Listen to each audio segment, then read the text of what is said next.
говорили, мы просто рассчитать не смогли.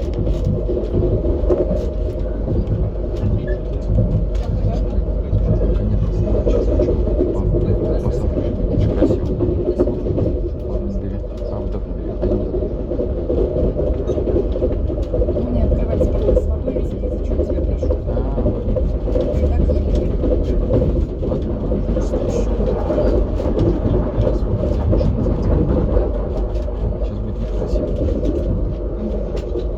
Сейчас вот так резко кончится деревья, и речка будет.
Уважаемые пассажиры, наш поезд прибывает на станцию Мценск. В интересах вашей безопасности просим не выходить из вагона пассажиров, чья поездка не окончена. Он действительно не очень удобно. The train arrives at the Mценск. For safety reasons, please do not leave the car if your journey is not finished yet.